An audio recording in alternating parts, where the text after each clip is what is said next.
Hola comunidad tequilera, en esta edición de Tequila hablaremos de un tema candente que puede acarrear graves daños al uso y acceso de servicios de Internet en México. Este miércoles se discutió la iniciativa, escuchen bien, la iniciativa con proyecto de derecho por el que se reforman y adicionan diversas disposiciones de la Ley Federal del Derecho de Autor en materia de remuneración compensatoria por concepto de copia privada. Este posible decreto pretende gravar dispositivos y soportes de almacenamiento, reproducción y duplicación de contenidos audiovisuales, al suponer que quienes utilizan dispositivos con capacidad de almacenamiento, como smartphones, tablets, pantallas o incluso las consolas de juegos, realizan una copia privada de sus contenidos disponibles en Internet. Es decir, el documento considera que todos los consumidores podemos estar propensos a cometer un delito y por tanto nos cobran un impuesto que aspira a proteger al artista o productor que puede ser víctima potencial de un plagio. Además de arcaico, pues vivimos en la era de la hiperconexión, los contenidos en la nube y el consumo bajo demanda. El estatus podría suponer que cualquier usuario de algún servicio en streaming es un potencial plagiador, omitiendo que paga un servicio, el cual en muchos casos también puede descargar. Para profundizar en este tema, conversaremos con Gerardo Flores, miembro del Instituto de Derecho de las Telecomunicaciones, quien nos dirá qué tan coercitiva puede ser esta iniciativa en esta noche de tequila con Ingrid Mota y Eberto Alvarado, por aquí, por Hormiga TV. Mi querida Ingrid, ¿cómo estás? Muy buenas tardes, noches o días, dependiendo de la hora en que nos estés sintonizando por acá, por nuestro canal en YouTube. Hoy tenemos un programa muy bueno para nuestra audiencia mexicana, para todos los 20,000 mexicanos que nos ven todos los meses a nosotros y que esperamos sigan creciendo. Y bueno, el micrófono es tuyo y de nuestro importante invitado. Diré salud, ya que nadie sabe la hora en la que estamos grabando, ya que tú no tienes además... Yo no me traje el caballito hoy. No, qué bueno, porque los últimos 2 días yo creo que ya te consumiste lo de un mes, mi querido. Pero bueno. Sí. Bueno, tenemos hoy un invitadazo maravilloso. Él es Gerardo Flores, él es miembro del Instituto del Derecho de Telecomunicaciones, un gran experto que ha estado durante muchos años conociendo, llevando, viviendo la novela de las telecomunicaciones en México. Y hoy vamos a platicar con él de un tema tan importante que ha sido un poquito la parte de la historia. Yo creo que ya vamos como en la temporada número 4 de las Telecom en México. Ya tuvimos la creación de CFE Telecom, el incremento de costo en bandas de espectro radioeléctrico que cierra un poco la entrada a 5G en México, el cierre de la Subsecretaría de Comunicaciones, y hoy está la propuesta por un canon por copia privada que pretende grabar dispositivos y soportes de almacenamiento, reproducción y duplicación de contenidos audiovisuales, al suponer que quienes utilizan estos dispositivos con capacidad de almacenamiento, pues ya sea tu smartphone, tu tableta, tu pantalla o incluso las consolas de juegos, se realiza una copia privada de los contenidos disponibles en Internet, y por eso ahora tenemos que pagar. Entonces, para eso tenemos a Gerardo, para que nos cuente, nos dé un contexto de este canon que no es nuevo, que no es de esta última gobierno, digamos, pero ya viene muy encaminado. Pero ya va, eso es como que, Gerardo, eso es como que yo tengo que pagar un impuesto por pegar un pendrive en la computadora o por escuchar una canción en YouTube o en Spotify. Más o menos es eso. No, bueno, incluso es un poquito previo a eso, ¿no? Antes que nada, muchas gracias, Ingrid y Alberto. Básicamente es un cargo que te estarían fijando porque suponen que al momento en que tú vas a tener un pendrive o un USB o una laptop, un smartphone, que en algún momento de la vida útil de ese dispositivo lo vas a usar para copiar un contenido audiovisual o de texto en este dispositivo. Es decir, que vas a bajar una película o un video musical o una canción o varias canciones sin pagar lo que deberías pagar como por concepto de derechos de autor, ¿ok? Entonces, como suponen que vas a hacer eso en algún momento, dicen, pues te voy a cobrar por adelantado una cuota que digamos que es como una licencia para que hagas ese acto o incurras en ese acto de copiar un contenido audiovisual en ese dispositivo, ¿no? Entonces están suponiendo, el supuesto detrás de esta idea es que tú en algún momento vas a actuar como pirata. O sea, pecas primero porque están presumiendo que vas a cometer algún delito. Presumen. Ahora, una pregunta que yo te hago. ¿Y qué pasa si, ya va, yo quisiera saber cuántas personas en los próximos 5 años van a grabar contenido en un USB o en un disco removible, como pensaron hace 20 años atrás, si esos contenidos están en la nube y tú pagas un servicio mensual y tú escuchas tu música las veces que tú quieras y está allí? Yo no sé cómo entra eso, cómo se adapta eso a esta realidad. No lo sé. Dime tú. No está previsto, de hecho. No están pensando en ese horizonte de desarrollo tecnológico. De hecho, esta idea justamente surge desde los años 60 en Alemania, pero para un contexto muy distinto que tiene que ver con las obras impresas.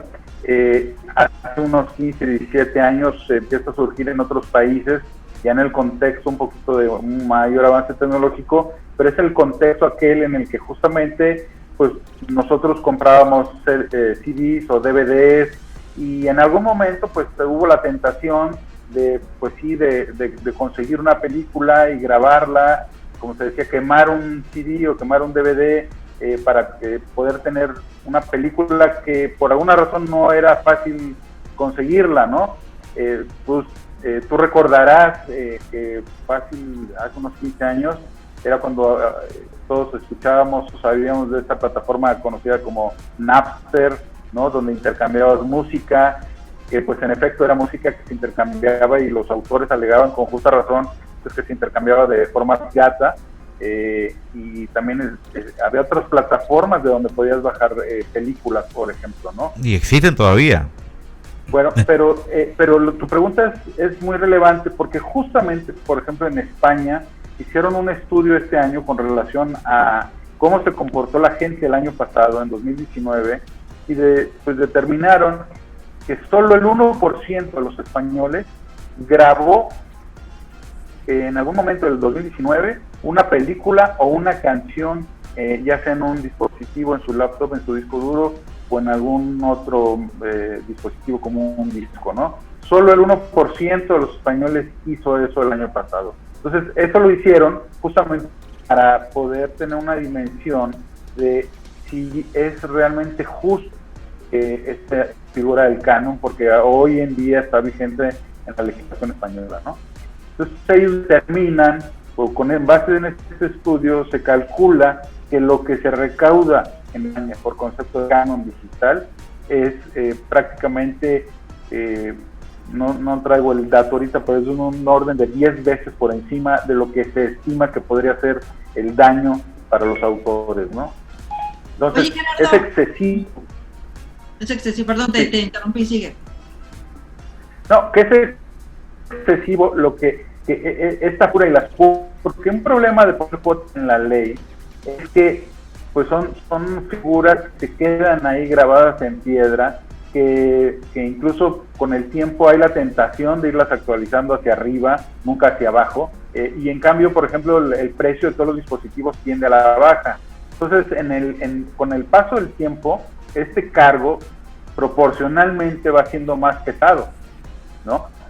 Yo revisaba ayer, por ejemplo, en el caso de México, un USB de 32 gigabytes de capacidad tiene un precio en las tiendas que venden artículos de oficina aquí en México de 134 pesos.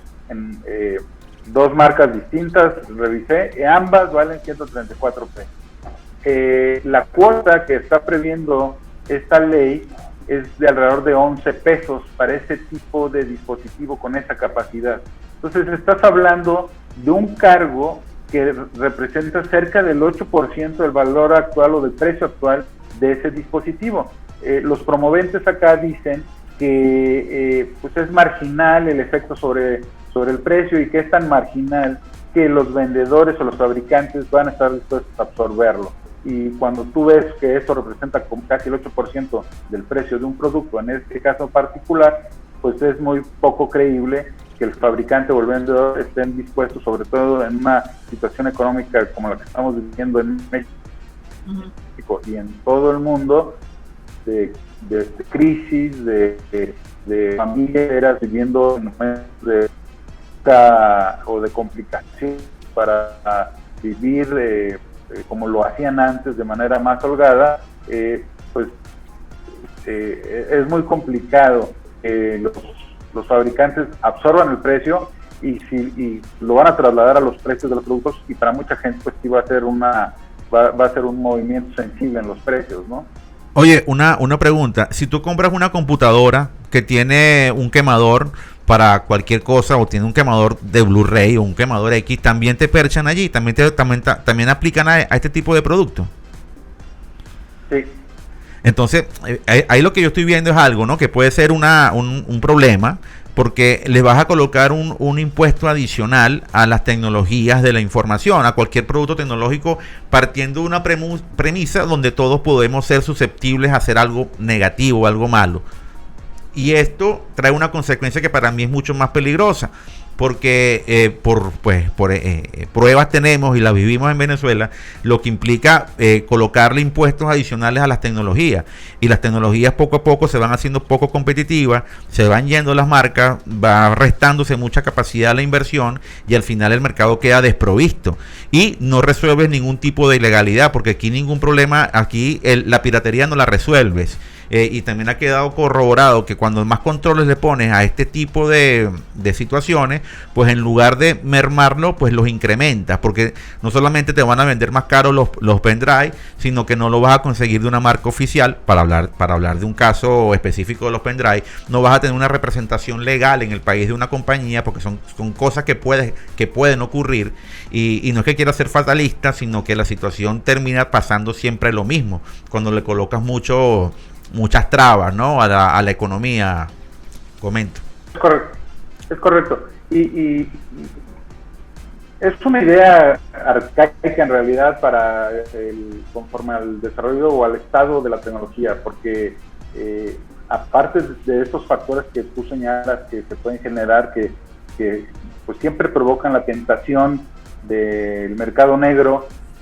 La habilita, plenamente la habilita. Sí. Entonces,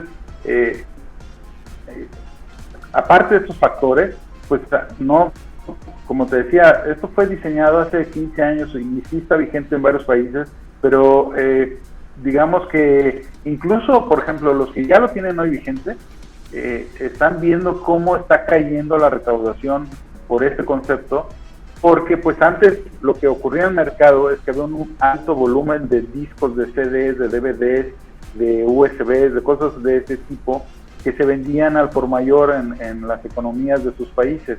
Hoy esos productos ya no se venden en ese volumen, porque pues la gente, como tú bien lo señalabas, pues ya no tiene necesidad de tener ese tipo de dispositivos en la casa, porque pues ahora tienes la facilidad de consumir todo vía streaming, no tienes que grabar en tu disco duro casi nada de este tipo de contenidos, y entonces el volumen de venta, aunque ha subido mucho el volumen de venta de los smartphones, por ejemplo, no se compara con el volumen de venta que había hace muchos años, o hace 2 décadas, de CDs y DVDs, ¿no?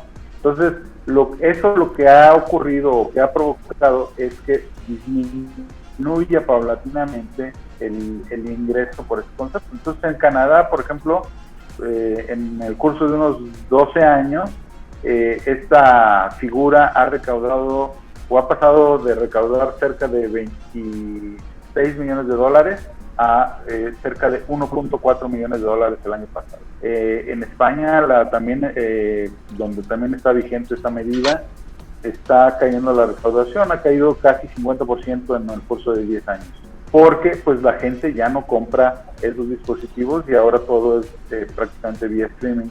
Y el tema también, hay unos elementos que no sé, no detecto, a lo mejor tú me puedes corregir al respecto, pero fíjate tú, hay un elemento cuando tú tienes proyectos de ley o anteproyectos de ley, son las ambigüedades, ¿no? Cuando hay elementos que no quedan plenamente claros, también son perfectamente moldeables para próximas realidades, y perfectamente me pueden decir, o yo pudiese pensar que eso se puede adaptar y que te van a perchar, te van a dar un canon o un cobro adicional por utilizar un servicio donde tú presumiblemente puedes hacer una copia y puedes presumiblemente reproducir ese contenido. Y es algo que, vamos, o sea, si tú vas a perchar eso, no es necesariamente, y es otra cosa que yo no comprendo, no vas a tener que perchar directamente al consumidor. Porque, a ver cómo te explico. Al día de hoy, en nuestras latitudes, tú puedes estar viendo cualquier película que se esté estrenando por una plataforma de streaming, te vas a una página de torrents y descargas la película y listo.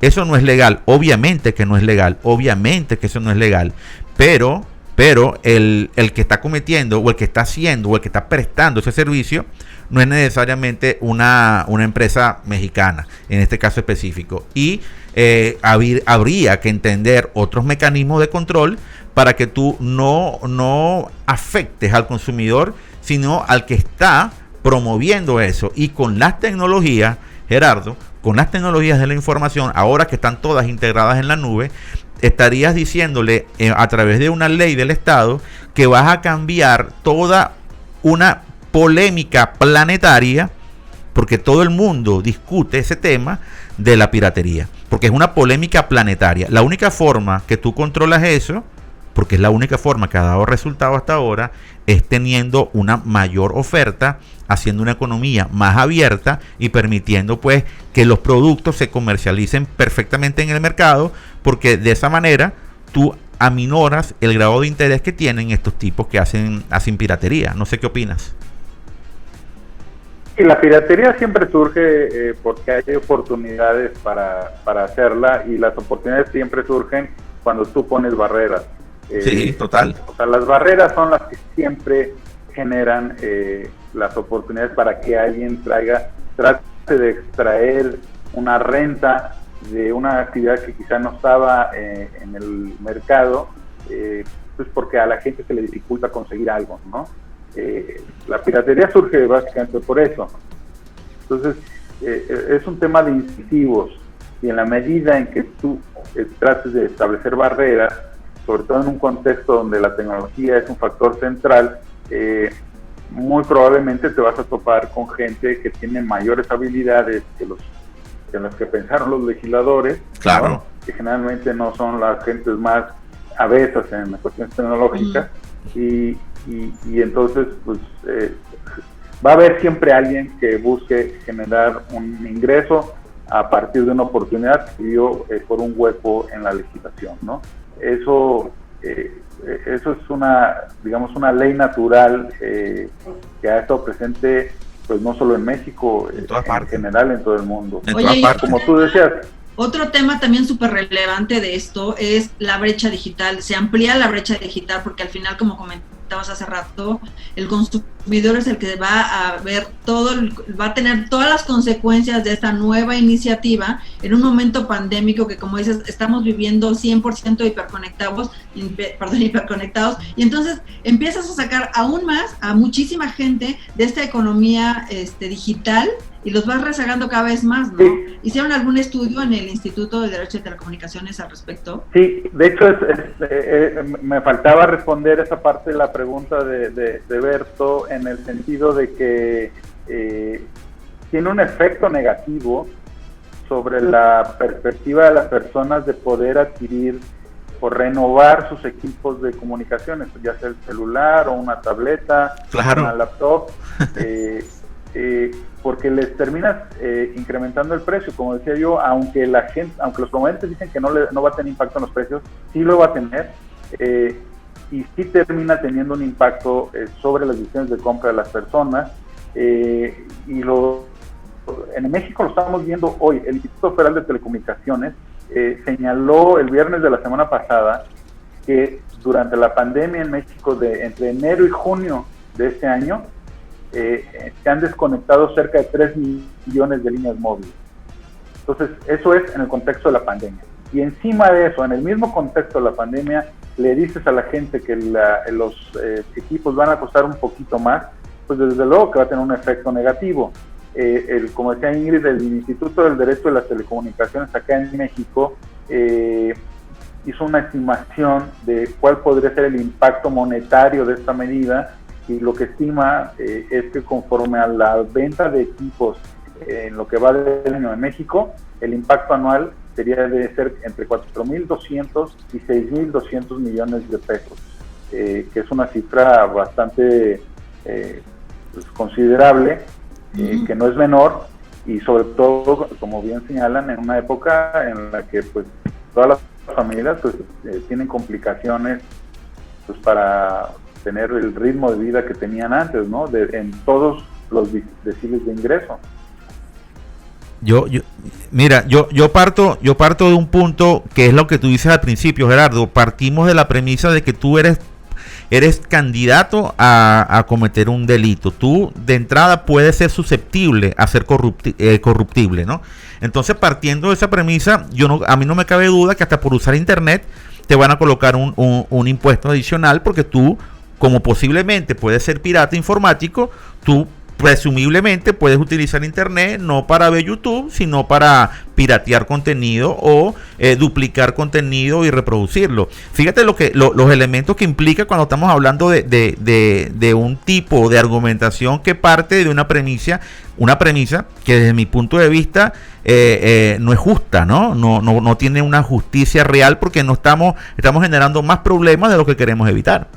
Quizá esta argumentación fue válida en su momento, hace cerca de 20 años, por el estado de la tecnología en aquel momento, pero hoy de plano no se sostiene, no hay manera de sostenerla, y partir de la base de que la gente se sigue comportando como hace 20 años, pues es simplemente irreal, ¿no? No, y es que no es la gente, son algunos pocos que hacen cosas y no tienes que perchar a todo el mundo. Ojo, ahí lo que puedo presumir es que hay estados, sin decir cuál, pero hay estados que están interesados en perchar o en cobrar impuestos de toda cosa para obtener recursos de cualquier fuente, ¿no? Y obviamente no entendemos si eso al final termina resolviendo un problema o generando más problemas. Sí, aquí hay un aspecto central que hay que tener muy en cuenta, muy claro. Estos recursos que se generarían a partir del cobro de estas cuotas no van al Estado, o sea, en México, van a las sociedades de gestión de los autores y compositores, de los creadores, y la propia iniciativa o la reforma no, si bien señala, incluso por ejemplo viene una tabla donde señala por tipo de actividad creativa cómo se van a repartir estos ingresos, la proporción de cómo se va a repartir, pues tampoco hay mucha transparencia de cómo van a ser administrados estos recursos, no se garantiza la transparencia, ¿no? Entonces, eso es otro tema. No es un dinero que vaya a ir a las arcas del Estado para financiar programas de desarrollo de algún tipo, es un recurso que va a ir directo a sociedades de gestión que lo van a administrar. No, pues entonces ya para qué se van a poner creativos, ya van a recibir dinero de todos nosotros sin hacer absolutamente nada, ¿no? Yo creo que hasta matas la creatividad. Válido. Yo creo que tienen un punto en el sentido de que en países como los nuestros sí enfrentan dificultades para poder ellos obtener el ingreso justo por su obra creativa, pero ese no es el mecanismo. Hay otras formas, o sea, tenemos que avanzar en general en América Latina en mejorar nuestros marcos jurídicos. Total. Para ellos no es un problema nada más para los creadores, es un problema incluso que enfrentan las empresas en cualquier rama, que es la certeza jurídica para que se honren los datos, por ejemplo, ¿no? Estamos hablando de un problema mucho más amplio que no se limita solo a este ramo de la... Mira, el tema es otro tequila y es un punto, Gerardo. Yo siento que el tema es que los estados deben avanzar al ritmo de las sociedades, ¿ok?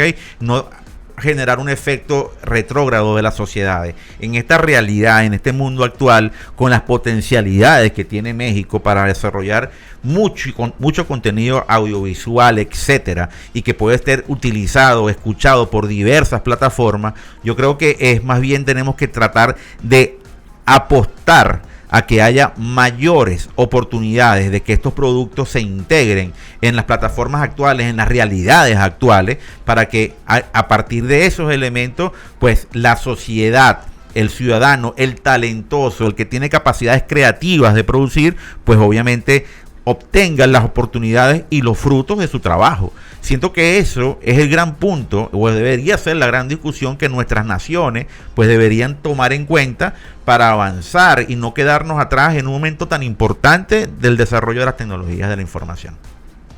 Sin duda. Así es, ojalá que el Congreso reconsidere esta iniciativa, ¿no? Espero que midan más todo lo malo que trae, todas las externalidades negativas que trae en lugar de lo positivo que podría tener. Sí, sí. Y Gerardo, ¿sabes una cosa? Que ahora sí me provoca tomarme un tequila para pasar un poquitico la cuestión y analizar la broma con más tranquilidad emocional, porque de verdad que el tema es fuerte. Gerardo, pues mil gracias por haber estado con nosotros. Algo más que nos quieras comentar ya para cerrar este tema, así que es difícil de tragar. No, bueno, pues creo que siempre hay un buen pretexto para disfrutar de un rico tequila. Entonces, invito a que ustedes disfruten el suyo, yo propio hoy también. Hay que hacerlo y a la orden estamos siempre para cuando quieran emitir alguna opinión o poner un punto de vista sobre este y cualquier otro tema, Gerardo. Muy importante su opinión. Muchísimas gracias, Gerardo. Me da mucho gusto conocerte, saludarte y yo igual estoy a la orden. Tanto gusto. Gracias, Ingrid. Gracias y bueno, salud y nos vemos en el próximo tequila. Salud.